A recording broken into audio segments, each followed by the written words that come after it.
Dielli i majt përplas terrezet e tij të para mbi çatitë e vjetra të lagjes Liria, një lagje e vogël në periferi të qytetit, ku të gjithë e njihnin njëri tjetrin dhe ku sekretet ishin mallra më të rralla se ari. Por atë mëngjes, një sekret po zgjidhej që do të trondisnin themelet e një familjeje të tërë dhe do të kthehin në temën kryesore të bisedave për muaj me radhë. Ismail Beqiri, një burr 80 vjeçar me mjekër të bardhë dhe sy të kaltër, që dikur kishin pasur shkëlqimin e diellit, po ecte ngadalë në oborrin e shtëpisë së tij të madhe. Duart I dridheshin lehtë, jo nga mosha, por nga diçka tjetër, nga një peshë e brendshme që e kishte mbajtur të fshehtë për 9 muaj të tërë. Në krahët e tij, e mbështjell në një batani e rozë, qante një foshnjë por sa lindur. Fëmia I tij dhe I Mirelës, një gruaje 50 vjeçare që jetonte vetëm në anën tjetër të lagjes, një grua që shumë e njihnin si pastruese në shkollën fillore, por askush nuk e kishte imagjinuar ndonjëherë si pjesë të jetës së Ismailit. Lajmi u përhap si zjarr në kasht. Fillimisht ishte Fatime Hoxha, fqinja përtej gardhit, ajo që e pa Ismailin duke u kthyer nga spitali me foshnjë në kraha të mëngjes herët. Ajo nuk e besoi, mendoi se mund të ishte nipër apo mbes, por kur pa Mirelën duke zbritur nga makina, të dobët dhe të zbet, me shenjat e lindjes ende të dukshme në fytyrë, zemra I ra në vend. O Zoti I Madh, psherti u Fatime, duke u larguar menjëherë drejt shtëpisë së saj për të marrë telefonin. Brenda gjysmë ore e gjithë lagja e dinte. Brenda një ore, fëmijët e Ismailit ishin në rrugë për në shtëpinë e tij. Dhe ashtu filloi një nga historitë më dramatike që kjo lagje kishte dëgjuar ndonjëherë. Një histori dashurie të ndaluar, tradhtie, zemërimi, por edhe një urish të thella mbi atë çfarë do të thotë të jesh njeri në një botë që gjykon shpejt dhe fal ngadalë. Për të kuptuar tërësinë e kësaj historie, duhet të kthehemi në kohë, në vitet kur Ismail Beqiri nuk ishte një plak I dobët, por një nga burrat më të respektuar të lagjes. Ai kishte lindur në një fshat të vogël malor, ku jeta ishte vështirë dhe ëndrat ishin lukse të pakushtueshme.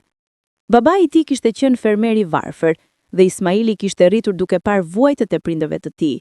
Uri që shtrëngonte stomakun në netët e dimrit dhe ftohtësinë që depërtonte përmes mureve të dobta të shtëpisë së tyre prej gëlqereje.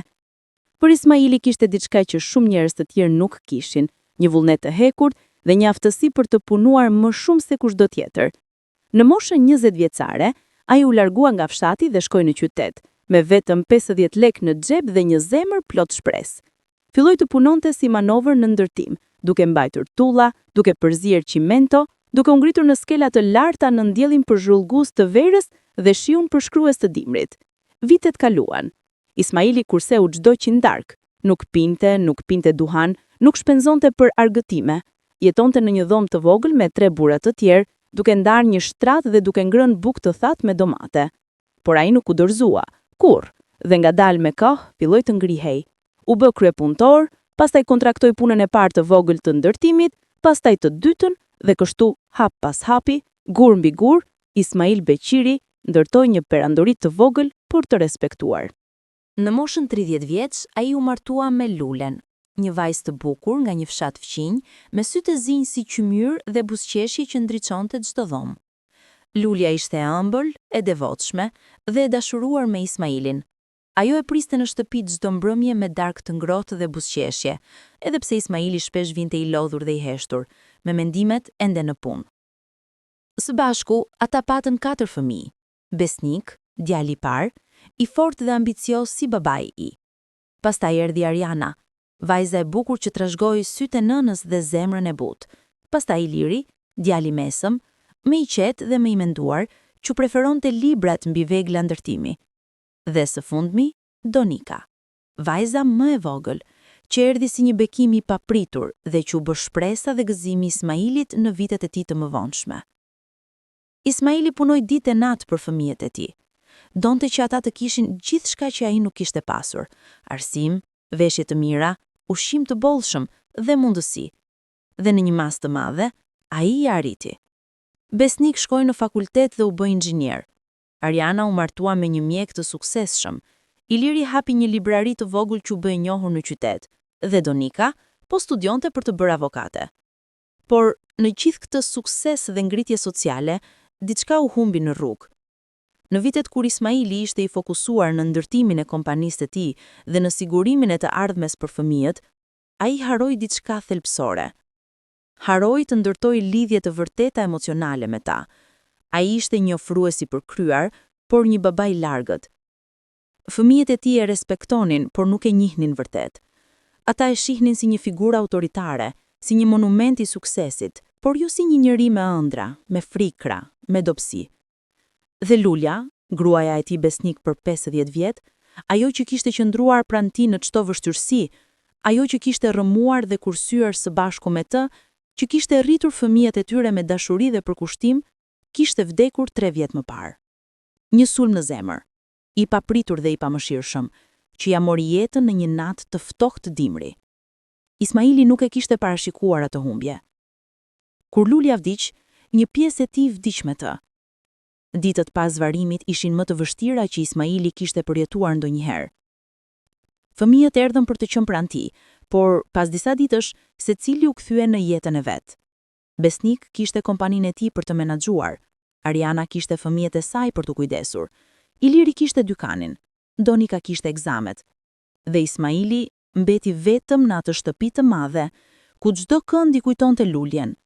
Divanin ku ajo punonte grep, kuzhinën ku gatonte, kopshtin ku mbillte lule. Vetmia e konsumoi ngadalë. Ai mundohej të mbante një fytyrë të fortë, por brenda diçka po thyhente. Natët ishin më të vështirat. Ku shtrihet në krevat, ana ku kishte fjetur Lulja ishte bosh dhe lftoht.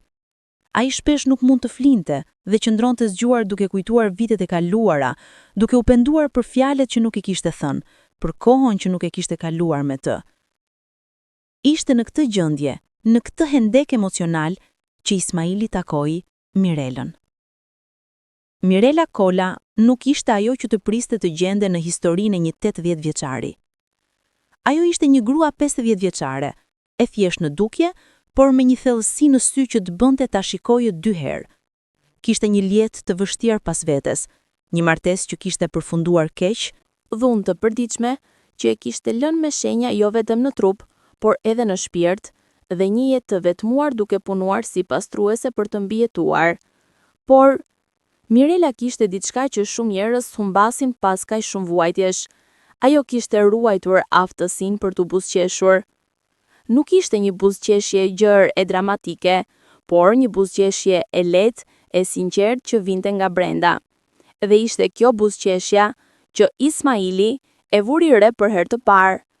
Takimi i tyre ishte i rastësishëm, por, si shumë gjëra në jetë, rastësia shpesh fshe dorën e fatit. Ismaili kishte shkuar në shkollën fillore ku punte Mirela për të takuar drejtoreshën, kompania e tij po renovonte sallën e gjimnastikës. Ishte një ditë e zakonshme tetor, me gjethe që binin dhe një erë të ftohtë që paralajmëronte dimrin. Kur Ismaili hyri në korridorin e shkollës, pa një grua duke fshirë dyshemen me kujdes. Ajo ishte zhytur në punën e saj, por kur Ismaili kaloi pranë, ajo ngriti kokën dhe i buzëqeshi. Ishte një buzëqeshje thjesht, një përshëndetje zakont, por diçka në atë buzëqeshje e goditi Ismailin thellë në zemër. Kishte qenë shumë kohë që dikush nuk i kishte buzëqeshur kështu, pa interes, pa arsye, thjesht si një gjest i mirësisë njerëzore. Mirëmëngjes, tha Mirela me një zë të butë. Mirëmëngjes, u përgjigj Ismaili, duke ndaluar për një moment. Punoni këtu? Po, pastroj shkollën, tha ajo duke vijuar të fshi. Është punë e thjeshtë, por e ndarshme. Ismaili u habit nga thjeshtësia dhe dinjiteti me të cilin ajo foli për punën e saj. Shumë njerëz do të ishin të turpëruar apo do të kërkonin të minimizonin atë lloj pune, por Mirela thoshte me krye lart. Çdo punë e ndershme meriton respekt, tha Ismaili, duke e befasuar edhe vetveten me atë që po thoshte. Zakonisht ai nuk ishte i hapur me njerëzit e huaj. Mirela ngriti kokën dhe e shikoi me interes. Ju jeni sakt, por jo të gjithë e shohin kështu.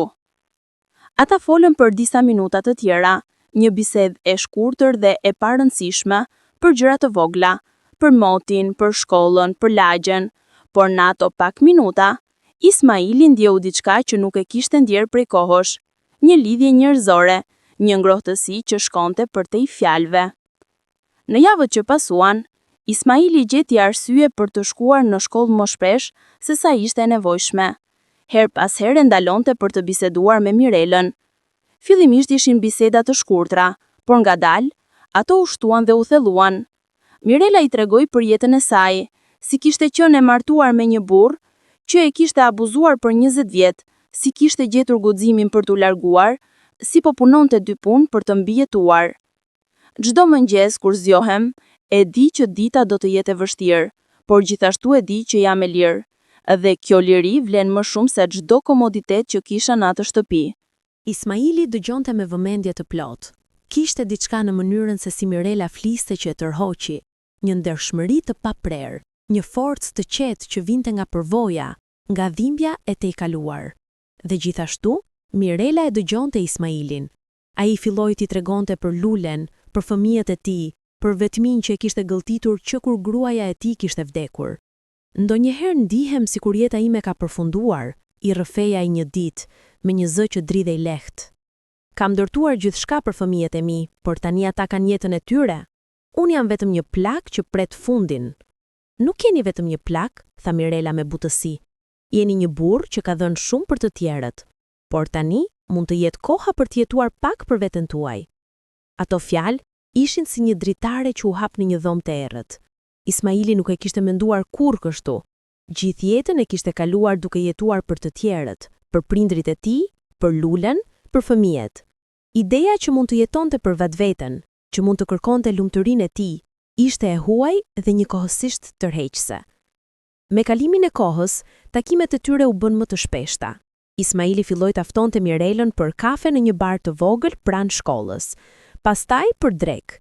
Mirela hezitoi në fillim, e dinte se ishte një burr i rëndësishëm në lagje, dhe ajo ishte thjesht një pastruese. Por Ismaili e siguroi se nuk kishte rëndësi.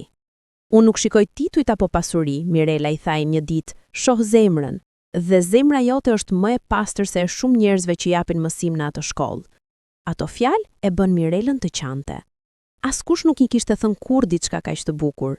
Për vite me radhë, ajo ishte ndjerë e padukshme, e papërfillshme, një hije që pastron dyshemet dhe largohet pa u vënë re.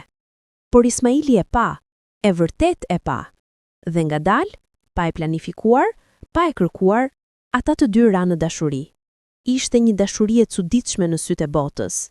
Ai 80 vjeç, ajo 50. Por për ta, ishte dashuria më e pastër që kishin përjetuar ndonjëherë, sepse ishte ndërtuar mbi kuptim, respekt dhe nevojë të dëshpëruar për lidhje njerëzore. Natyrisht, Ismaili e dinte se çfarë do të thoshin njerëzit. E dinte se fëmijët e tij nuk do ta kuptonin, e dinte se lagja do të thërriste, por për herë të parë në jetën e tij, ai zgjodhi lumturinë e tij personale mbi opinionin e të tjerëve. Mirela u shpërngul në një apartament të vogël në anën tjetër të lagjes, por që të dy kujdeseshin që takimet e tyre të mbeteshin diskrete. Ismaili e vizitonte her pas here, vonë në mbrëmje, kur rrugët ishin bosh. Ndonjëherë Mirela shkonte te shtëpia e tij, por vetëm kur ishte e sigurt që askush nuk po vëzhgonte. Për disa muaj, ata jetuan në këtë botë të vogël private ku gjithçka ishte thjesht e bukur. Mirela e bënte Ismailin të qeshte përsëri. Ajo gatuante për të, rrinte pranë tij në divane duke folur për gjëra të vogla, duke ndarë heshtje të rehatshme që vetëm dy shpirtra të lidhur mund të ndindajnë. Nde pastaj, një natë, diçka ndryshoi. Ismaili e pa në sytë e Mirelës, një hezitim, një frikë të fshehur. "Çfarë ndodhi?" pyeti ai, duke mbajtur dorën e saj. Mirela nuk foli për një kohë të gjatë. Pastaj, me një zë që mezi dëgjohej, tha: "Unë jam shtatzën Ismail." Bota u ndal. Ismaili e shikoi, duke mos qenë i sigurt nëse kishte dëgjuar mirë. "Çfarë?" pyeti ai, zëri i tij një përzierje mosbesimi dhe shoku. "Jam 2 muaj shtatzën", përsëriti Mirela, duke filluar të qante. "E di që kjo është e çmendur, e di që jam shumë e vjedhur për këtë, por është e vërtet." Ismaili ul ngadalë në karrige, duke përpjekur të përpunonte atë që kishte dëgjuar. Ai ishte 80 vjeç. Si ishte kjo e mundur? Por mjekët e kishin konfirmuar. Nuk ishte e zakonshme, por ndodhte. Trupi njeriu ndonjëherë befason. "Çfarë do të bëjmë?" pyeti Mirela, zëri i saj i mbushur me panik. "Njerëzit do të na shajnë, fëmijët e tu do të më urrejnë. unë nuk di nëse mund ta bëj këtë." Ismaili e shikoi atë grua të bukur, të brisht që kishte sjell dritë në jetën e tij të errët. Dhe në atë moment, ai mori një vendim. "Ne do ta mbajmë fëmijën," tha ai me një zë të qëndrueshëm. "E di që do të jetë e vështirë, e di që njerëzit do të flasin, por ky fëmijë është një bekim, Mirela. Është një mrekulli dhe unë nuk do ta kthej shtëpinë në një mrekullie." Mirela qau, edhe më shumë. Por këtë herë ishin lot lehtësimi. Ajo e kishte frikën që Ismaili do të kërkonte që ajo të ndërpriste shtatzanin, që ai do të largohej prej saj. Por ai nuk e bëri. Në vend kësaj, ai e mbështeti me një forcë që ajo nuk e kishte pritur. 9 muaj të ardhshëm ishin ndër më të vështirët dhe më të bukurat në të njëjtën kohë. Mirela u largua nga puna. Nuk mund ta fshihte më shtatzanin. Ismaili sigurohej që ajo kishte gjithçka që i duhej: ushqim të mirë, kujdes mjekësor dhe më e rëndësishmja, dashuri dhe përkrahje. Por sekreti nuk mund të mbahej për gjithmonë. Në javën e fundit të shtatzanisë, Mirela filloi të kishte dhimbje. Ata shkuan në spital në mes të natës dhe 6 orë më vonë një vajzë e vogël e shëndetshme dhe e bukur erdhi në botë. Ismaili qëndroi pranë Mirelës gjatë gjithë kohës, duke mbajtur dorën e saj, duke i fshirë gjersën nga balli, duke qarë kur dëgjoi britmën e parë të bebushes. Ishte një moment që ai nuk e kishte menduar se do ta përjetonte përsëri, momentin kur bëhesh prind. Por gëzimi ishte i përzier me frikë, sepse ai e dinte se momentin kur do dilnin nga spitali, bota do të mësonte të vërtetën. Dhe pastaj fillonin vërtet problemet. Kur Ismaili u kthye në shtëpi atë mëngjes, me foshnjën në krah dhe Mirelën pranë tij, Fatime Hoxha nuk ishte e vetmja që i pa. Gjysma e lagjes ishte zgjuar tashmë dhe lajmi po përhapej me shpejtësi marramendse.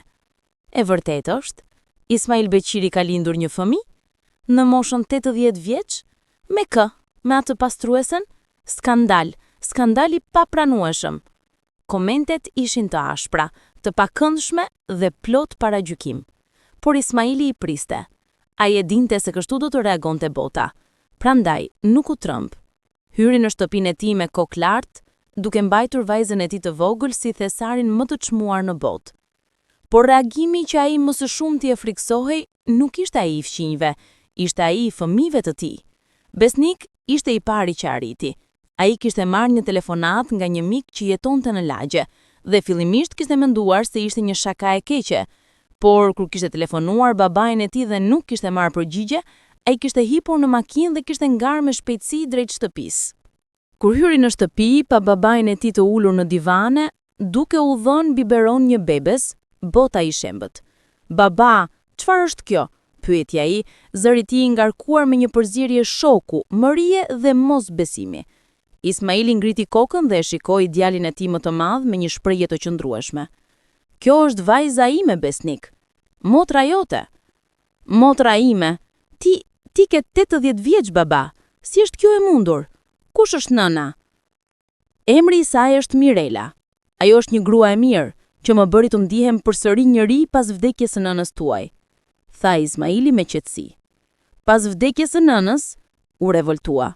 "Baba, nëna ka vdekur vetëm 3 vjet më parë. Si mund ta tradhtosh kujtimin e saj kështu? Si mund të sjellësh një familje të paligjshëm në këtë familje dhe ta turpërosh emrin ton?" Fjalët goditën Ismailin si goditje fizike.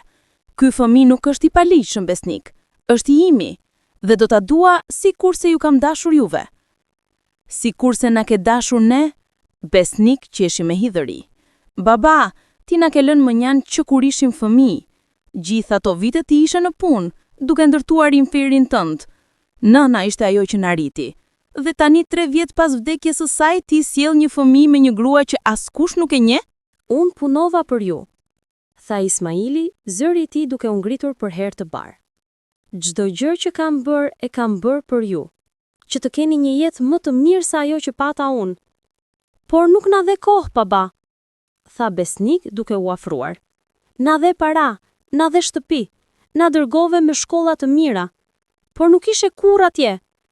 Nuk ishe në lojrat e mia të futbollit, nuk ishe në koncertet e shkollës Arianës, nuk ishe në graduimin e Ilirit. Gjithmonë pune. Dhe tani, Kur je 80 vjeç, vendos të bëhesh një baba përsëri? Për kë, baba? Për vetveten? Që të riparosh gabimet e kaluarës? Fjalët e besnikut ishin si shigjeta që shpojnë thellë. Ismaili e dinte që kishte të vërtetë. Ai kishte qenë i largët, kishte humbur momente të rëndësishme. Por atëherë ai kishte menduar se po bënte gjën e duhur. Nuk po përpiqem të riparoj asgjë, tha Ismaili me një zëmë të qetë. Por po përpiqem të jetoj. Për herë të parë në jetën time, po zgjedh lumturinë time.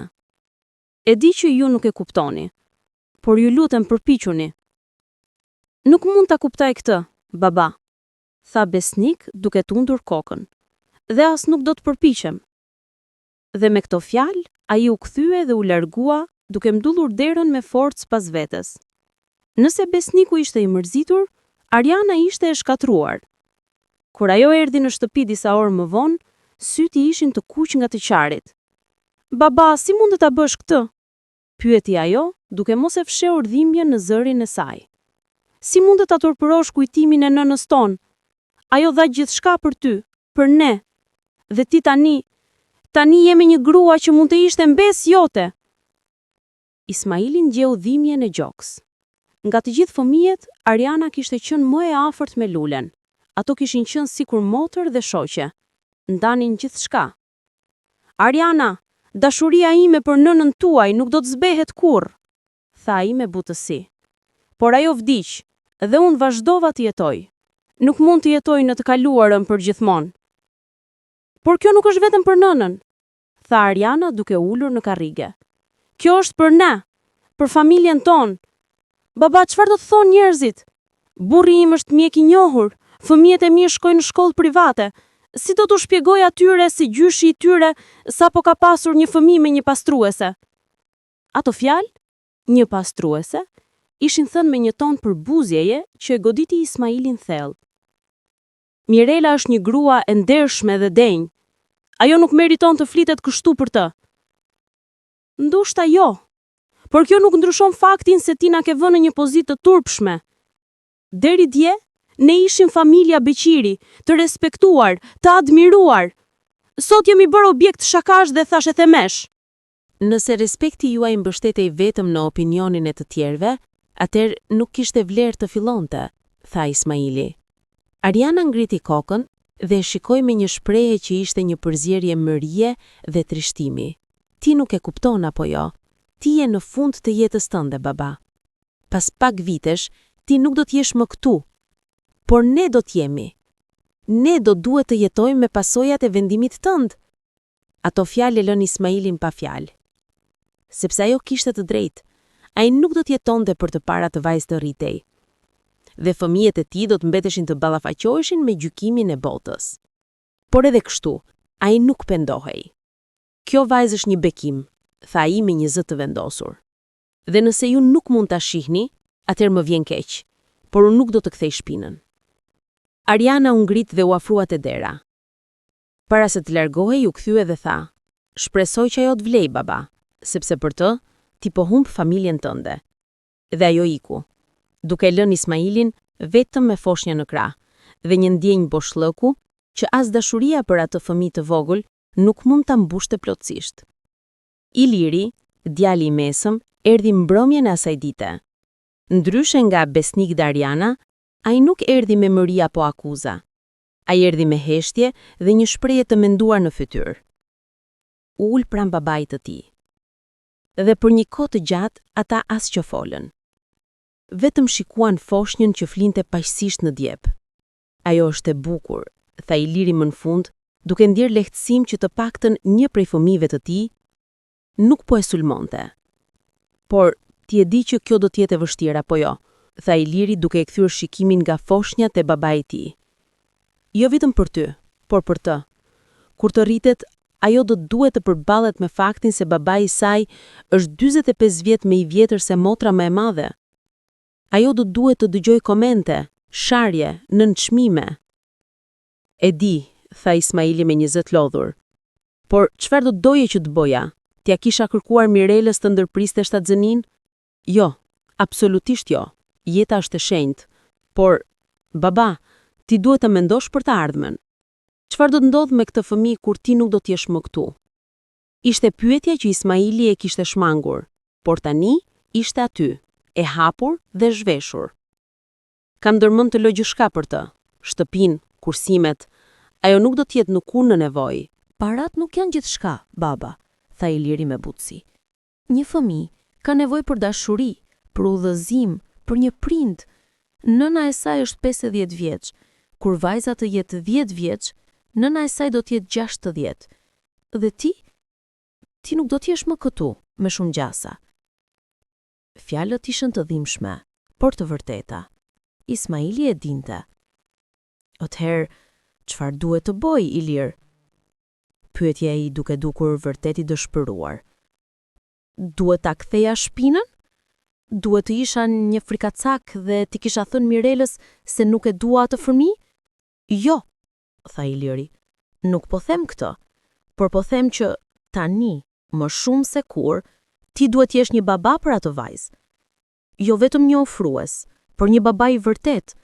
Diçka që nuk kisha gjithmonë për ne. Ismaili ndieu fjalët si një thik që depërtonte në zemër. Por Iliri nuk po fliste me mëri, po fliste me dhimbje dhe me një dëshirë që babai i tij të bënte më mirë këtë herë. Ke të drejtë, tha Ismaili pas një heshtje të gjatë. Nuk kam qenë babai që duhej të isha për ju. Isha shumë i zënë duke u përpjekur të sigurosha të ardhmen tuaj sa që harrova të isha e pranishme në të tashmen tuaj. Dhe më vjen keq për këtë. Por tani, me këtë vajzë, unë do të përpiqem të jem ndryshe. Do të jem aty për të, çdo ditë që Zoti më jep. Iliri e shikoi baban e tij për një kohë të gjatë, dhe pastaj, për herë të parë buzëqeshi. Një buzëqeshje të vogël por të sinqartë. Atëherë, të dua fat, baba, tha ai. Sepse do të duhet. Jo vetëm me besnikun dhe Arianën, por me gjithë botën që do të gjykoj. Por, nëse vërtet e do atë fëmijë, nëse je i përgatitur të bësh sakrificën që kërkohet, atëherë, ndoshta kjo nuk është një gabim. Ndoshta është shansi yt për të bërë gjëra drejt. Ato fjalë i dhan Ismailit një forcë që ai nuk e dinte se kishte. Të paktën një prej fëmijëve të tij po mundohej të kuptonte, dhe kjo ishte më shumë se sa i kishte shpresuar. Donika, vajza më e vogël, erdhi 2 ditë më vonë. Ajo kishte qenë jashtë qytetit për një konferencë studentësh dhe kishte dëgjuar lajmin nga Ariana. Por, ndryshe nga vëllezrit dhe motra e saj, Donika nuk ishte e zemëruar, ishte e hutuar dhe e shqetësuar. Kur hyri në shtëpi, i pari gjë që bëri ishte të shkonte tek djepri dhe të shikonte foshnjën. Ajo është kaq e vogël, tha ajo me një zë plot çudi. Po, tha Ismaili duke qëndruar pas saj. Emri i saj është Drita. Donika u kthye dhe shikoi baban e saj. Drita? Kjo është e bukur. Mirela e zgjodhi. Ajo tha se kjo foshnjë e solli dritë në jetën e saj të errët. Dhe ashtu duhet të quhet. Donika ul në divane dhe për një kohë të gjatë nuk foli. Ismaili e la të mendonte duke ditur që secili fëmijë duhet të përpunonte këtë lajm në mënyrën e vet. Baba, tha ajo më në fund, unë nuk do të pretendoj se kuptoj këtë. Nuk e di çfarë të them për faktin se ti ke 80 vjeç dhe sapo ke pasur një fëmijë. Por unë po përpiqem të kuptoj. Faleminderit, tha Ismaili me një lehtësim të madh. Por kam disa pyetje, vazhdoi ajo. Çfarë ndodh me Dritën kur ti nuk do të jesh më? Kush do të kujdeset për të? Unë do të jem aty sa më gjatë që të mundem, tha Ismaili. Dhe kam lënë gjithçka për të në testament. Shtëpinë, të gjitha kursimet. Ajo nuk do të jetë kurrë në nevojë. Por çfarë për dashurinë? Pyeti Donika, për udhëzimin. Një fëmijë ka nevojë për më shumë se para, baba. E di, tha Ismaili. Dhe kjo është arsyeja pse po ju kërkoj juve, ty, Ilirit, Besnikut, Arianës, të jeni aty për të kur unë nuk do të jem më.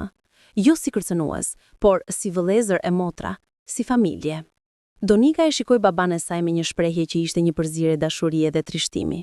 Baba, unë do të doja ta boja këtë, vërtet. Por ti e di që Besnik dhe Ariana janë të mërzitur. Ata nuk do ta pranojnë lehtë këtë. E di, tha Ismaili, por ti je ndryshe Donika. Gjithmonë ke pasur një zemër më të madhe, më të hapur. Ajo është arsyeja pse po të kërkoj ty. Donika qëndroi në heshtje për disa minuta, pastaj u ngri dhe shkoi përsëri tek djepri. Shikoi foshnjën që tani ishte zgjuar dhe po shikonte rreth e rrotull me sy të mëdhenj dhe pafajshëm. Përshëndetje drita e vogël, tha ajo me një zë të butë, unë jam motra jote Donika, dhe premtoj se do të përpiqem të jem atu për ty. Ismaili ndjeu lotët duke i ardhur në sy. Për herë të parë në ato 2 ditët të mërshme, ndjeu një shkëndi shprese. Por nëse përplasja familjare ishte e dhimbshme, gjykimi i lagjes ishte mizor. Brenda një jave, historia e Ismail Beqiri dhe Mirela Kolës ishte bërë temë kryesore e bisedimeve në çdo shtëpi, në çdo dyqan, në çdo kënd të lagjes.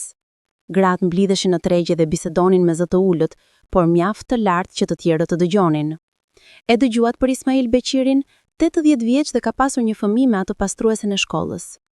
Po, e vërteta është skandaloze.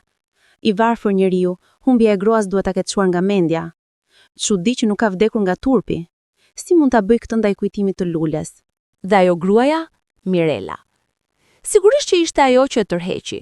Këto gra që kërkojnë para dhe status nuk kanë turp. Mirela e dëgjoi gjithçka. Sado që përpiqej të mos i kushtonte vëmendje, fjalët depërkonin. Ajo nuk mund të dilte nga shtëpia pa u ndjekur nga vështrime dënuese dhe përshpëritje. Disa herë kur este në rrugë me dritën në krah, gratë ktheheshin dhe largoheshin, sikur prania e saj ishte një sëmundje ngjitëse. Një ditë, ndërsa ishte në tregun e lagjes për të bler perime, një grua moshe, një prej atyre që dikur i kishte buzëqeshur, i tha me një zë plot përbuzje: "Nuk ke turp të marrësh një plak nga familja e tij, ti bësh një fëmijë dhe pastaj të shfaqesh këtu sikur nuk e bër asgjë të keqe?" Mirela ndjeu fjalët si goditje fizike. Ajo u përpoq të mbaj kokën lart dhe të mos përgjigjej, por lotët filluan të vinin në sy. "Unë e dua Ismailin", tha ajo me një zë që me zi dëgjoi. "Dhe kjo nuk është ajo që mendoni ju." "Dashuria?" Gruaja qeshi me ironi. "Dashuria midis një 80 vjeçari dhe një 50 vjeçareje? Jo, ajo nuk është dashuri, është dëshpërim dhe lakmi." Mirela nuk u përgjigj më. Mori perin që kishte bler dhe u largua me shpejtësi, duke përpikur të fshehte lotët që tani rrjedhin lërisht. Kur u kthye në shtëpi e gjeti Ismailin duke luajtur me dritën. Ai e pa menjëherë që diçka kishte ndodhur. "Çfarë ndodhi?" pyeti ai duke u ngritur. Mirela e rrëfeu çfarë kishte ndodhur. Ismaili e dëgjoi me një fytyrë që u bë gjithnjë më e errët.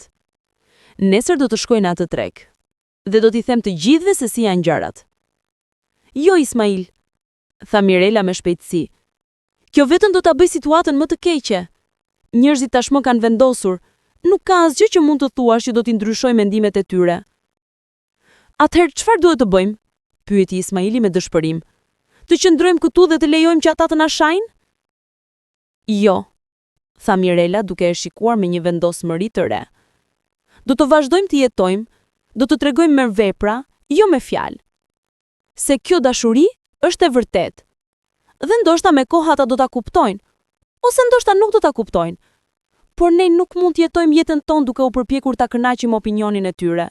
Ismaili e shikoi këtë grua që kishte sjell kaq shumë dritë në jetën e tij dhe ndjeu një respekt dhe dashuri edhe më të thellë për të. Ajo ishte më e fortë se sa ai kishte menduar ndonjëherë. Por, sikurse çdo histori që duket se nuk mund të bëhet më e komplikuar, një sekret tjetër ishte duke u afruar në sipërfaqe. Një sekret që Mirela kishte mbajtur të fshehtë për vite me radhë dhe që tani, nën presionin e situatës, po fillonte të dalë. Një mbrëmje, ndërsa Ismaili dhe Mirela qëndronin në dhomën e ndenjës pasi drita ishte fjetur, Mirela duke jashtëzakonisht të shqetësuar. "Çfarë ndodh?" pyeti Ismaili duke e vënë re menjëherë. Mirela hezitoi për një kohë të gjatë, pastaj tha me një zë të dridhur: "Ka diçka që nuk të kam thënë, Ismail. Diçka që kam frikë se do të ndryshoj mënyrën se si më shikon." Ismaili ndjeu një ndjenjë shqetësimi në stomak. "Çfarë është?" Mirela mori një frymë të thellë. "Kur isha e martuar, para se të ndaheshim, unë unë kisha një djalë. Ismaili e shikoi me një shprehje të habitur. Çfarë?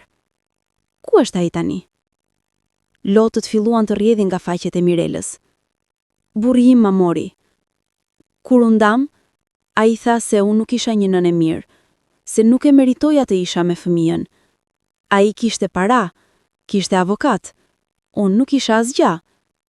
Gjykata ja dha atij kujdestarinë e plot. Dhe unë nuk e kam parë djalin tim për 20 vjet. Ismaili ishte i shokuar. 20 vjet? Mirela, pse nuk më the më parë? Sepse kisha turp, tha ajo, duke qartë tani hapur. Çfarë lloj nëne është ajo që humb fëmijën e saj? Çfarë lloj gruaje është ajo që nuk lufton mjaftueshëm? Kam jetuar me atë faj çdo ditë të jetës sime. Dhe tani, kur Zoti më ka dhënë një shans të dytë me dritën, kam frikë se do ta humbas edhe atë. Ismaili e mori Mirelën në krah dhe mbajti fort. Nuk do ta humbas dritën, as ti as unë. Unë do të sigurohem për këtë. Por nuk e di ku është djali im, vazhdoi Mirela. Burri im u shpërnguli jashtë vendit menjëherë pas divorcit. I mori numrin e telefonit, mu largua nga çdo rrjet social. Unë kam kërkuar për vite, por nuk kam gjetur kurrë asnjë gjurmë. Si e quajnë? Pyeti Ismaili. Arian, tha Mirela me një zë që dridhej nga emocionet. Emri i tij është Arian. Ai do të jetë 30 vjeç tani. Ndonjëherë unë imagjinoj se si duket, se çfarë bën, nëse ndonjëherë mendon për mua. Ismaili e shikoi këtë grua që kishte vuajtur kaq shumë, që kishte humbur kaq shumë, dhe zemra e tij u mbush me një vendosmëri të re. Do ta gjejmë, tha ai me një zë të fortë.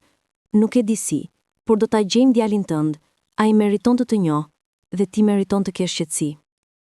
Mirela e shikoi me sy plot shpresë dhe mosbesim të përzier.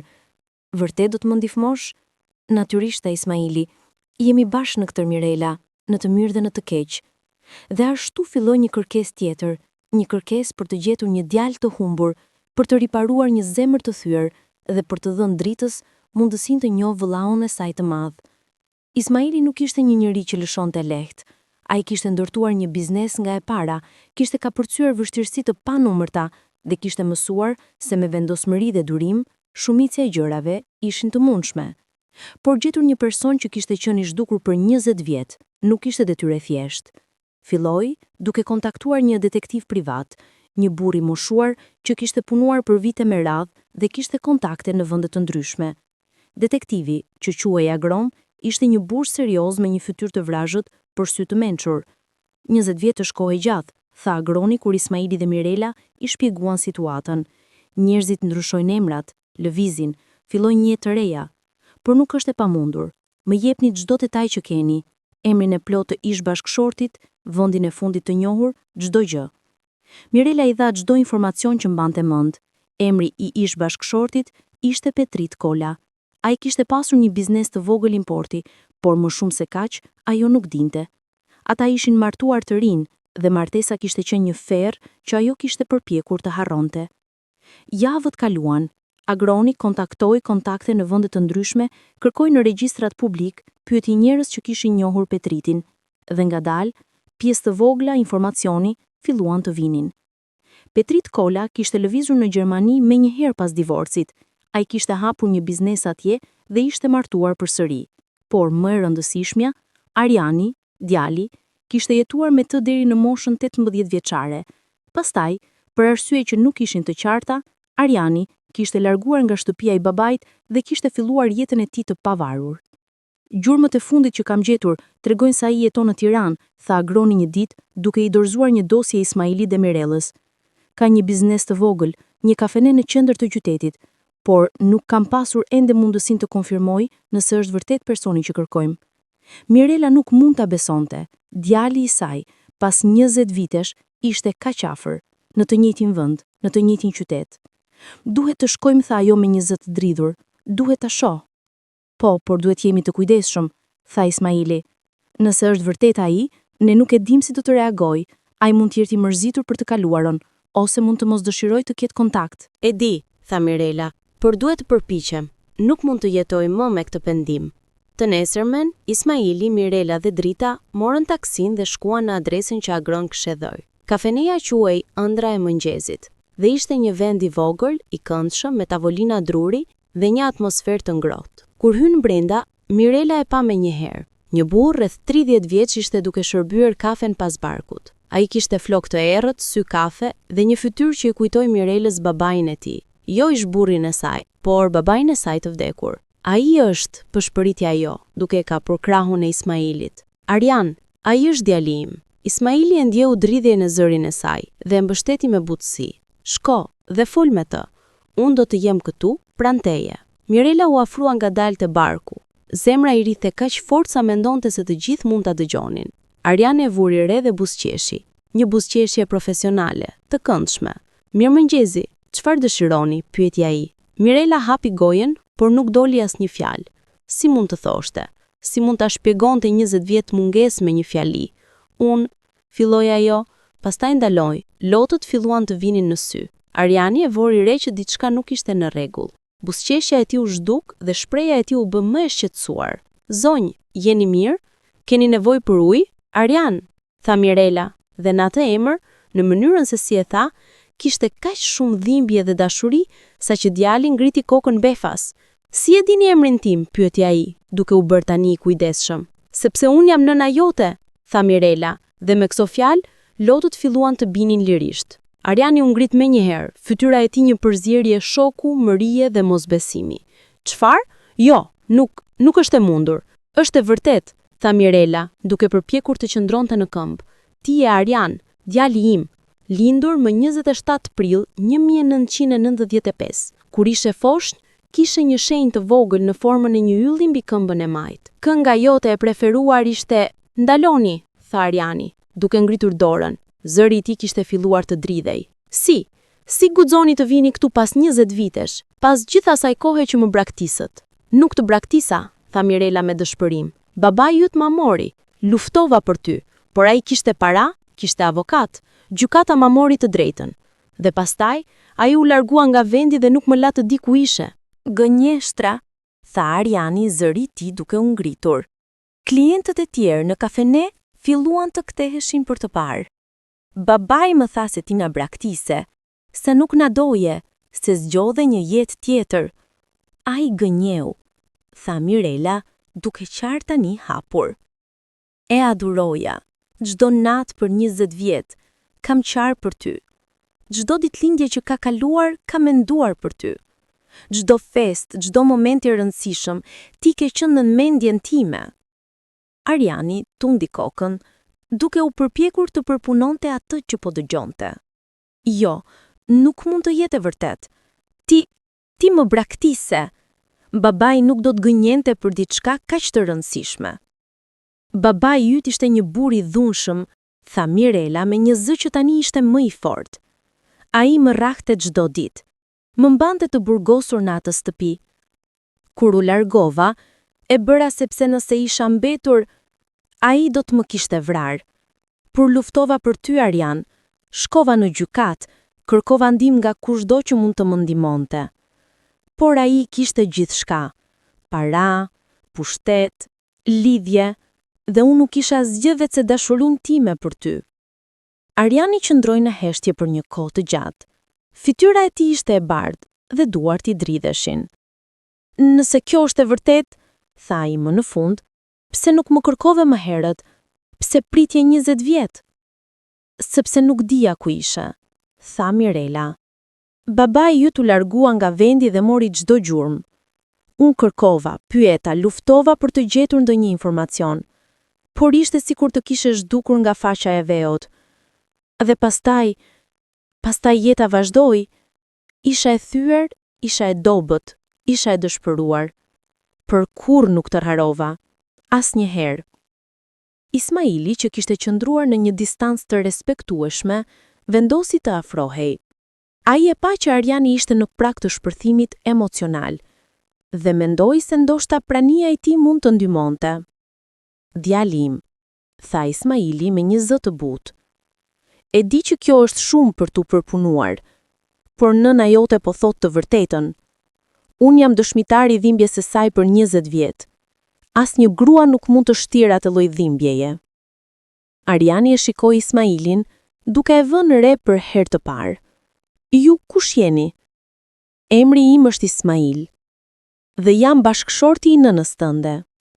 Dhe ky, tha duke treguar foshnjën që Mirela mbante në krah, është motra jote, Drita. Ariani e shikoi foshnjën, pastaj nënën e tij, pastaj Ismailin. Bota dukej sikur po rrotullohej shumë shpejt. Motra ime? Ju keni një fëmijë tjetër? Po, tha Mirela. Dhe kjo është arsyeja pse isha aq e vendosur të gjej, sepse Drita meriton të njohë vëllaun e saj, dhe ti meriton të dish se nëna jote nuk të braktisi kurrë. Ariani ul ngadalë në një karrige, duke vënë kokën në duar. Për një kohë të gjatë askush nuk foli. Klientët në kafene kishin ndaluar së biseduari dhe po vëzhgonin skenën me kureshti dhe simpati. Më në fund, Ariani ngriti kokën. Sytë e tij ishin të kuq dhe fytyra e tij ishte e lagur nga lotët që kishte përpjekur të fshehte. Kam nevojë për kohë, tha ai me një zë të thyer. Nuk mund ta bëj këtë tani. Është shumë. E kuptoj, tha Mirela, duke përpjekur të kontrollonte emocionet e veta. Por të lutem, mos më braktis përsëri. Jam këtu dhe do të pres sa të duat. Vetëm mos më thuaj se jam humbur për gjithmonë. Ariani e shikoi për një kohë të gjatë dhe pastaj, me një lëvizje të ngadalt, mori një letër dhe shkroi diçka. Ky është numri im i telefonit, tha duke ja dhënë Mirelës. Më jep disa ditë, pas kësaj do të flas me ty. Mirela mori letrën sikur ishte thesari më i çmuar në botë. Faleminderit, tha ajo duke qarë përsëri. Faleminderit, Arian. Ata dolën nga kafeneja dhe sa po ishin mjashtë, Mirela ra në krahët e Ismailit duke qarë me tërë forcën. Ishin lot lehtësimi, dhimbjeje, shprese dhe frike, një përzierje e të gjitha emocioneve që kishte mbajtur të fshehta për 20 vjet. Do ta fitosh përsëri, i tha Ismaili duke mbajtur fort. Mund të marrë kohë, por do ta fitosh. Ndërsa Ismaili dhe Mirela po luftonin për të riparuar të kaluaren e Mirelës, situata me fëmijët e Ismailit po bëhej gjithnjë e më e keqe. Besnik dhe Ariana nuk po e pranonin situatën.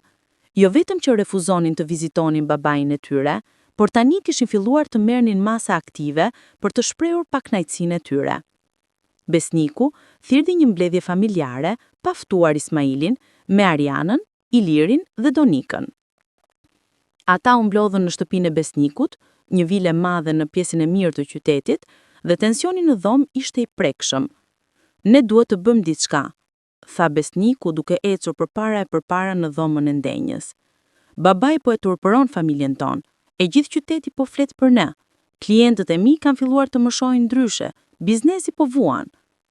E njëjta gjë po ndodh me mua, tha Ariana. Burri im është duke u përballur me komente në spital. Fëmijët e mi po dëgjojnë sharje në shkollë. Kjo nuk mund të vazhdojë. Çfarë propozoni të bëjmë? Pyeti Iliri me një ton skeptik. Nuk mund ta detyrosh babain të ndryshojë vendimin e tij. Mund ta detyrosh të jetë i përgjegjshëm, tha Besniku. Është 80 vjeç. Në atë moshë, njerëzit fillojnë të humbasin gjykimin. Ndoshta duhet të konsiderojmë kujdestarinë ligjore. Donika u ngrit me njëherë. Çfarë? Nuk e thua seriozisht. Dëshinon t'ja rreqësh babait të drejtën për të marrë vendimet e veta? Nëse ai po merr vendime që po na dëmtojnë të gjithëve, atëherë po, duhet ta konsiderojmë, tha Besnik me një zë të fortë. Kjo është e tmerrshme, tha Donika, duke tundur kokën. Babai nuk ka humbur gjykimin, ai thjesht ka bërë një zgjedhje që ju nuk e aprovoni. Një zgjedhje që është e çmendur, tha Ariana. Donika, ti je më e reja, nuk e kupton sa e rëndë është kjo situatë, por ne, që kemi familje, që kemi karriera, që kemi reputacion për të mbrojtur, ne po vuajmë. Dhe çfarë për lumturinë e babait? Pyeti Donika. A nuk ka rëndësi ajo? Babai është i vetmuar dhe i manipuluar, tha Besnik. Ajo grua e ka parë si një mundësi për para dhe status, dhe ai, në dobësinë e tij, ra në grac. Nuk e njeh Mirelën, tha Donika. Ajo nuk është ajo që mendon. E di mjaftueshëm, tha Ariana. Ajo është një pastruese që shihte një plak të pasur dhe vendosi të shfrytëzojë situatën.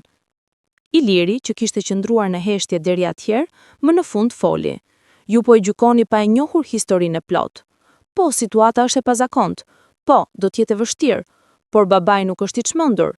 Ai është një burr që ka gjetur lumturi pas viteve të vetmisë. Pse nuk mund ta respektojmë këtë?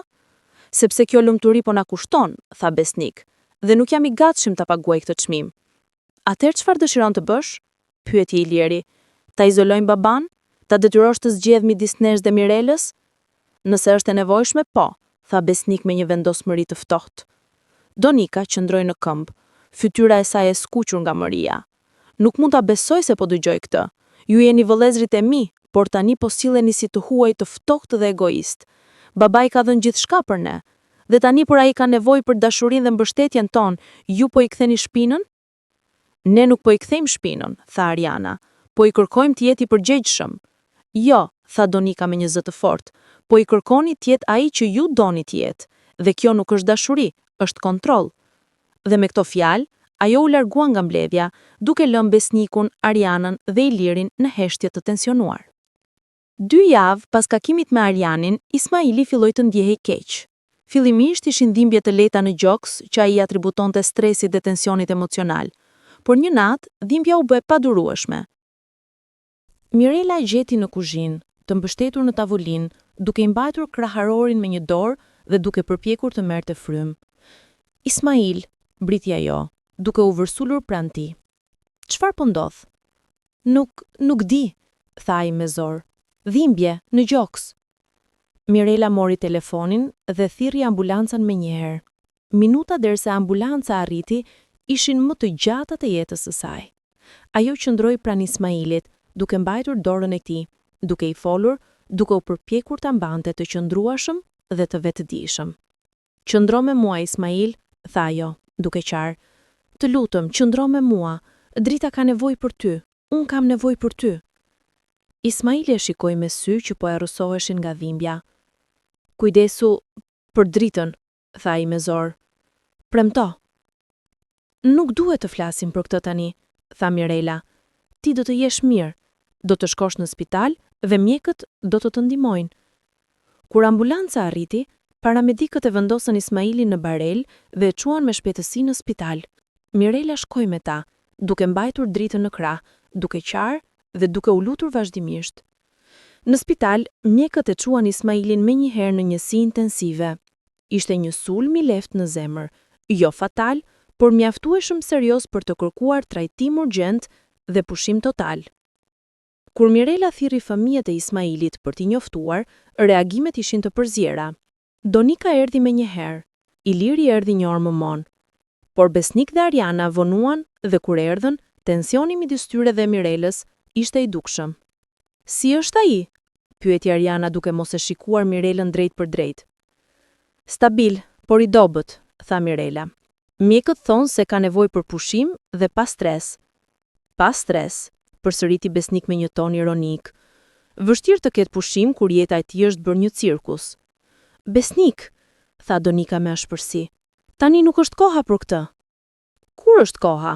Pyeti Besnik, duke u kthyer dhe përballur motrën e tij. Kur babai do të jetë në varr për shkak të këtij stresi?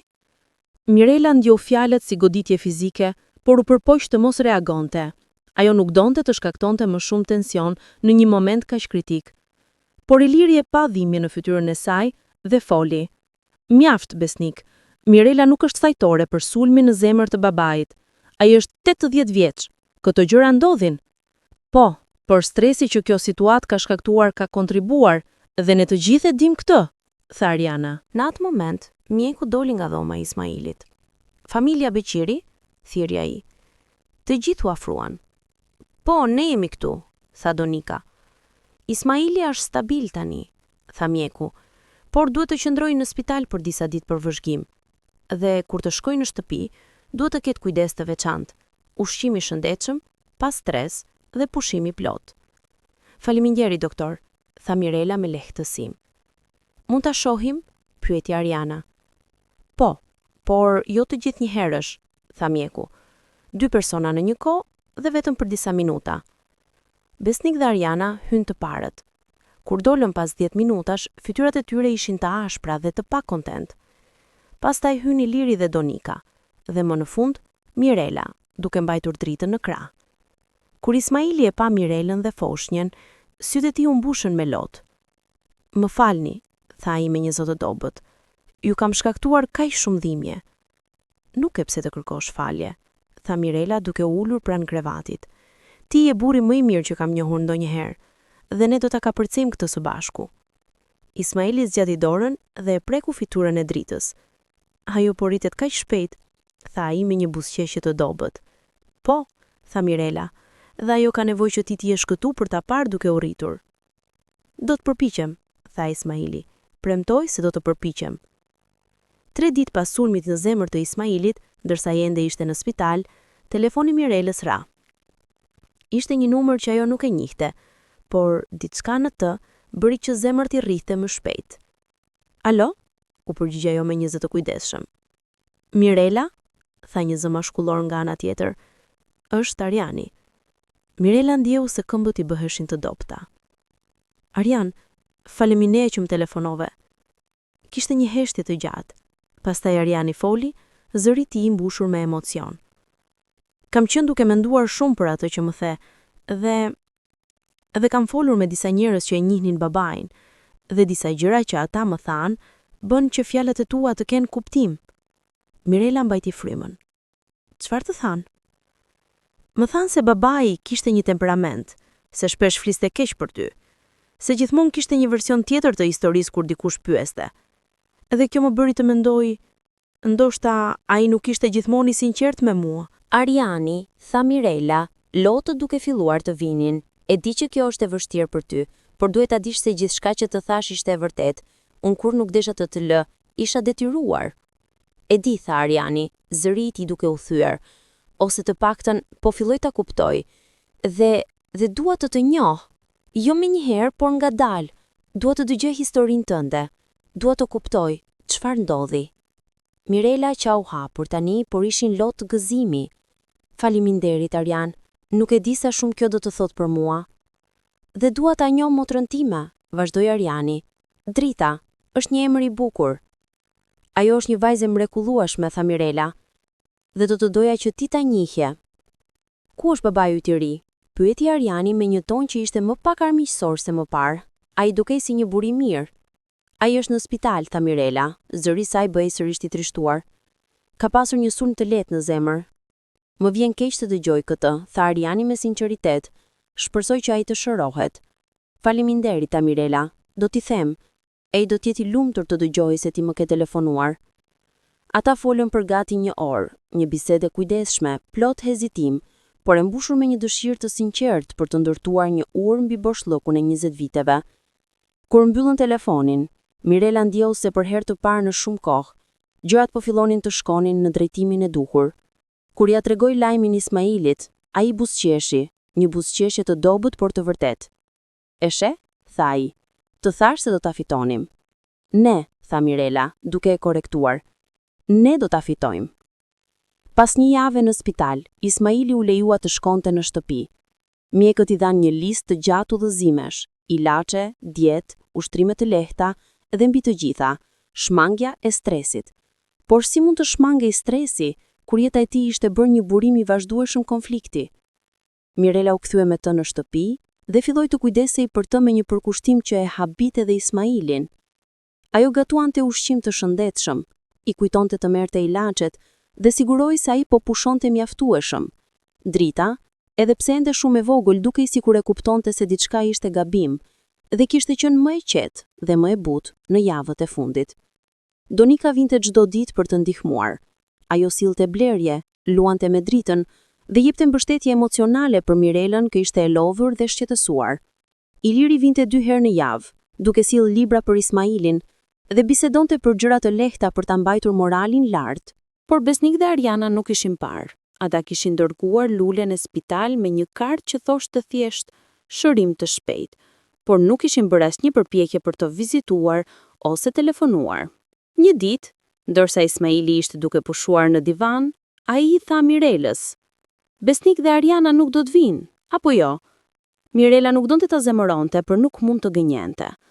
Nuk e di, Ismail, ndoshta ka nevojë për më shumë kohë. Koha, përsëriti Ismaili me një ton të trishtuar. Sa kohë ka nevojë një prind për të fituar faljen e fëmijëve të tyre? Ndonjëherë është fëmia që ka nevojë të kërkojë falje, tha Mirela me butësi. Jo çdo konflikt është faji i prindit. Ismaili e shikoi me një shprehje mirënjohjeje. Si u bëve kaq e mençur? Nga vuajtja, tha Mirela me një buzëqeshje të trisht. Vuajtja në mëson gjëra që lumturia nuk mund t'i mësoj. Ditët kaluan dhe u bën javë.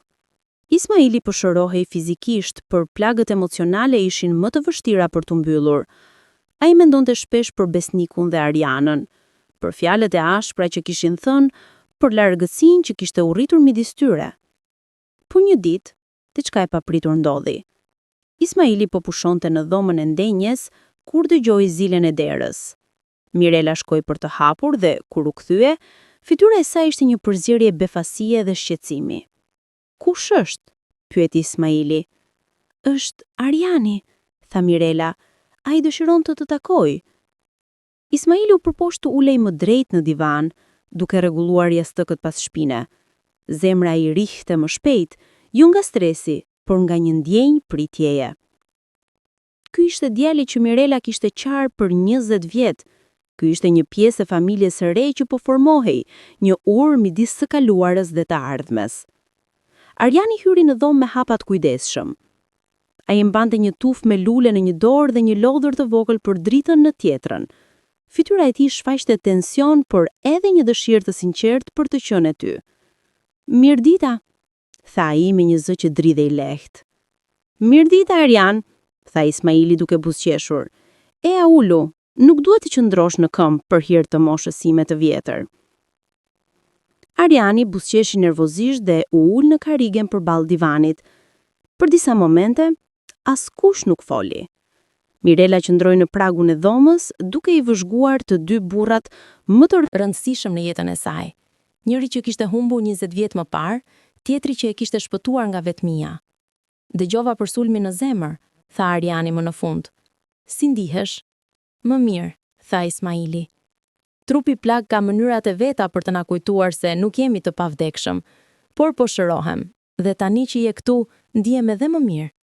Ariani hodhi një vështrim tek nëna e tij, pastaj përsëri tek Ismaili.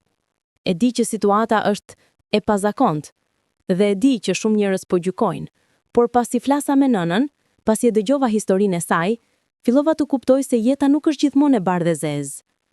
Ke shumë të drejtë, tha Ismaili, dhe jam i lumtur që e ke kuptuar këtë në një moshë kaq të re. Mua më duhen 80 vjet për ta mësuar. Ariani buzëqeshi për herë të parë me sinqeritet. Nëna më tregoi se si e takuat, se si e bëre të ndihej e dukshme përsëri, e vlerësuar. Kjo nuk është diçka që shumë njerëz din ta bëjnë. Nëna jote e meritonte këtë, tha Ismaili. Ajo është një nga shpirtrat më të mirë që kam njohur ndonjëherë. Dhe e di që ti je dakord me këtë, apo jo? Ariani ulën kokën, duke luftuar me emocionet. Kam kaluar 20 vjet duke menduar se ajo më kishte braktisur. 20 vjet plot mëri dhe keq kuptim. Dhe tani, duke njohur të vërtetën, ndihem sikur kam humbur kaq shumë kohë. Nuk e humbur asgjë, tha Mirela, duke u afruar dhe duke ulur pranë djalit të saj. Çdo ditë që vjen nga kjo pikë është një mundësi e re. Ne nuk mund ta kthejmë kohën pas, por mund të ndërtojmë diçka të re. Ariani e shikoi nënën e tij dhe për herë të parë në 20 vjet e lejoi veten të ndjejë dashurinë që kishte mbajtur të fshehur. Ai zgjati dorën dhe mbajti dorën e saj. Më vjen keq për gjithçka, tha ai, zëri i tij duke u thyer. Më vjen keq që nuk kërkova më herat. Më vjen keq që të gjykova pa e njohur të vërtetën. Nuk ke pse të kërkosh falje, tha Mirela, duke qartë tani hapur. Ti ishe një fëmijë dhe u manipulua nga dikush që duhej të të mbrojte. Asgjë nga kjo nuk është faji jut.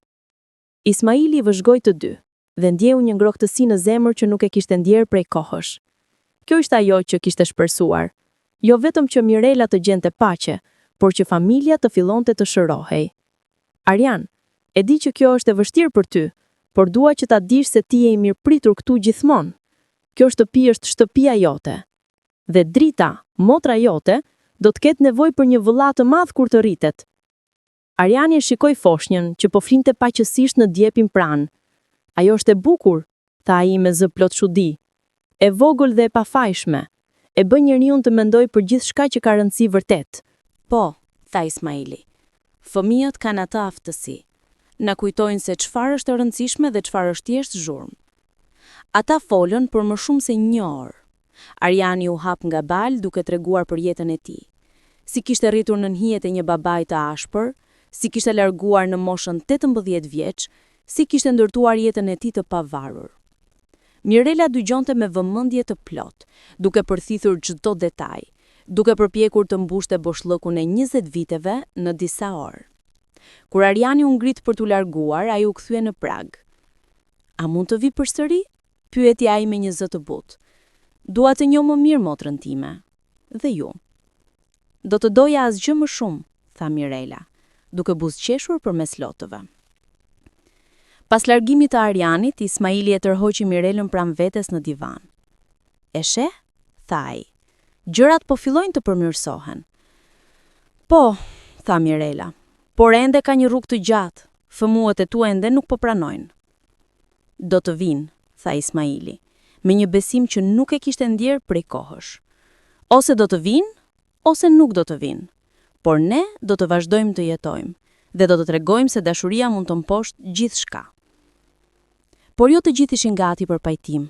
Besnik kishte marrë një vendim. Ai kishte konsultuar me avokatët e tij dhe kishte zbuluar se kishte mundësi ligjore për të sfiduar kompetencën mendore të babait të tij. Nëse mund të provonte se Ismaili nuk ishte më në gjendje të merrte vendime të shëndosha, ai mund të fitonte kujdestarinë ligjore dhe të kontrollonte financat dhe vendimet e tij. Ariana nuk ishte plotësisht e sigurt për këtë plan. Besnik, kjo është ashpër, tha ajo gjatë një takimi në zyrën e avokatit. Babari nuk është i çmendur. Ai thjesht ka bërë zgjedhje që ne nuk i miratojmë. Po pikërisht ky është problemi. Ai po bën zgjedhje që po na dëmtojnë të gjithëve dhe si fëmijët e tij kemi përgjegjësi për të ndërhyrë. Apo ke frikë se do të humbasësh trashëgimin? Pyeti Iliri që ishte ftuar në mbledhje, por kishte refuzuar të ishte pjesë e planit. Besniku kthye me ashpërsi. Kjo nuk ka të bëjë me parat. Nuk ka? Tha Iliri me ironi. Atëherë, pse po flet me avokat për kujdestari? Pse nuk po flet me baban për shqetësimet e tua? Sepse ai nuk do të dëgjoj, tha Besnik, zëri i tij duke u ngritur. Ai është i verbor nga kjo grua dhe dikush duhet ta ndaloj para se të jetë shumë vonë. Shumë vonë për çfarë? Pyeti Donika që gjithashtu ishte aty. Shumë vonë për të jetuar jetën e tij? Shumë vonë për të qenë i lumtur? Shumë vonë për të mbrojtur atë që ka ndërtuar, atë që ne kemi trashëguar. Dhe ja ku e kemi. E vërteta del në shesh, tha Donika me përbuzje. Kjo ka të bëjë me parat, me pronën, me trashëgimin, jo me baban. Ariana u ndërhyr. Nuk është vetëm për parat, Donika. Është për reputacionin, për familjen, për gjithçka që kemi ndërtuar, gjithçka që babai ka ndërtuar, tha Iliri me ashpërsi. Le të jemi të qartë. Ne nuk kemi ndërtuar asgjë. Ne kemi përfituar nga puna e tij.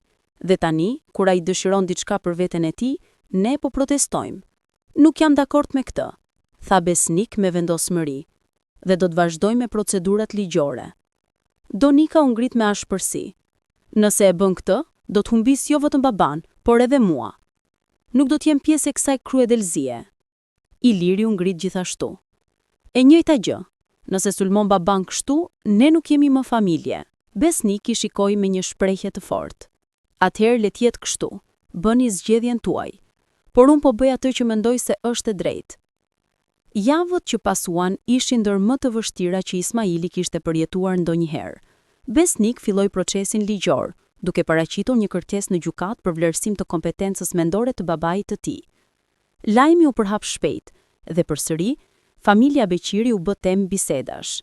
Mirela ishte e tmerruar. Çfarë do të ndodhë nëse ai fiton? Pyeti ajo një mbrëmje duke qarë. Çfarë do të ndodhë me dritën? Nuk do të fitoj, tha Ismaili me një vendosmëri që erdhi nga thellësia e zemrës së tij. Sepse nuk jam i çmendur dhe çdo psikolog apo mjek që më ekzaminon do ta shoh këtë. Avokati i Ismailit, një grua e mençur në të 50-tat e saj që quhej Flutura, ishte e sigurt. Zoti Beqiri, ju keni të drejtë. Djali juaj ka barën e provës. Ai duhet të tregojë se ju nuk jeni në gjendje të merrni vendime të shëndosha. Dhe bazuar në të gjitha vlerësimet mjekësore dhe psikologjike që kemi bërë, kjo thjesht nuk është e vërtetë. Por procesi do të jetë i vështirë, vazhdoi Flutura. Gjykata do të dëgjojë dëshmi nga të dy palët. Fëmijët tuaj të tjerë mund të thirren si dëshmitar. Kjo do të jetë një përplasje publike dhe shumë e dhimbshme. Ismaili e dinte, por kishte vendosur që të mos tërhiqej. Nëse besnik dëshiron të luftoj, do të luftojmë. Por nuk do të lejoj që dikush, madje as djali im, të më thotë si të jetoj jetën time. Seanca e parë e gjykatës u mbajti një ditë të ftohtë nëntori. Dhoma e gjykatës ishte plot me njerëz, gazetar, kurioz dhe natyrisht antar të familjes. Besnik ishte aty me avokatin e tij, një burr i lartë me kostum të shtrenjtë dhe një shprehje të ftohtë. Ariana ishte pranë tij, por fytyra e saj shfaqte dyshim dhe shqetësim. Iliri dhe Donika ishin ulur në anën tjetër, pranë Ismailit dhe Mirelës. Ata kishin vendosur të mbështesin baban e tyre pavarësisht presionit nga besnik. Gjykatësi, një burr i moshuar me flok gri dhe një pamje strikte, hapi seancën. Kemi këtu një kërkesë nga zoti Besnik Beqiri për vlerësim të kompetencës mendore të babait të tij, Ismail Beqiri. Le të dëgjojmë argumentet. Avokati i besnikut u ngrit. Zotëri gjykatës, klienti im është i shqetësuar thellësisht për mirëqenien e babait të tij. Zoti Ismail Beqiri, në moshën 80 vjeç, ka marrë vendime që tregojnë mungesë gjykimi. Përfshirë marrëdhënien me një grua 30 vjet më të re dhe lindjen e një fëmije në një moshë ku shumica e njerëzve janë kujdes special. Këto veprime tregojnë një shkëputje nga realiteti dhe një nevojë për mbikëqyrje. Flutura u ngrit menjëherë. Zotërit gjykatës, kundërshtoj, të kesh një marrëdhënie me një adult tjetër me pëlqim reciprok dhe të bëhesh prind nuk është treguesi pa aftësisë mendore, është thjesht një zgjedhje personale. Kundërshtimi pranohet, tha gjykatësi. Zoti avokat, ju lutemi qëndroni në fakte, jo në gjykime morale. Seanca vazhdoi për orë të tëra. U thirrën mjek që dëshmuan se Ismaili ishte i shëndosh mendërisht, pavarësisht moshës së tij. U thirrën psikolog që konfirmuan se ai kishte kapacitet të plot për të marrë vendime. Madje u thirr Mirela, e cila dha një dëshmi të fuqishme dhe emocionuese për marrëdhënien e tyre. Ne jemi dy njerëz të vetmuar që gjetëm ngushëllim tek njëri tjetri, tha ajo me një zë që dridhej, por ishte i fortë. Nuk ka asgjë të çmendur apo të papërshtatshme në këtë. Dashuria nuk ka moshë, zotëri gjykatës. Kur besniku u thirr si dëshmitar, ai dukej më pak i sigurt se në fillim. Unë thjesht dëshiroj të sigurohem se babai im është i mbrojtur, tha ai. Ai ka punuar gjithë jetën e tij, dhe tani, në fund të saj, unë nuk dua që dikush ta shfrytëzoj. A keni prova se zë një kola po e shfrytëzon baban tuaj? Pyeti Flutura. Besniku hezitoi. Jo, por ju thjesht nuk e mniratoni zgjedhjen e tij, tha Flutura me ashpërsi. Kjo nuk është bazë për kujdestari ligjore. Në fund, gjykatësi shpalli vendimin e tij. Pas shqyrtimit të gjitha provave, gjykata ka vendosur se zotëri Ismail Beqiri është plotësisht kompetent për të marrë vendimet e tij. Kërkesa për kujdestari refuzohet. Ishte një fitore, por një fitore e hidhur, sepse pavarësisht vendimit ligjor, përplasja kishte thelluar hendekun midis Ismailit dhe besnikut në një mënyrë që dukej e pambërpyeshme. Pas gjykatës, Ismaili u nda nga besnik dhe Ariana në mënyra që nuk kishte imagjinuar kurrë. Ata nuk e telefonuan, nuk erdhën për ta vizituar, dhe kur Ismaili u përposhti kontaktonte, ata u treguan të ftohtë dhe të largët. Por jeta vazhdoi. Drita po ritej shpejt. Një foshnjë e bukur me sy të mëdhenj dhe një buzëqeshje që ndriçonte dhomën.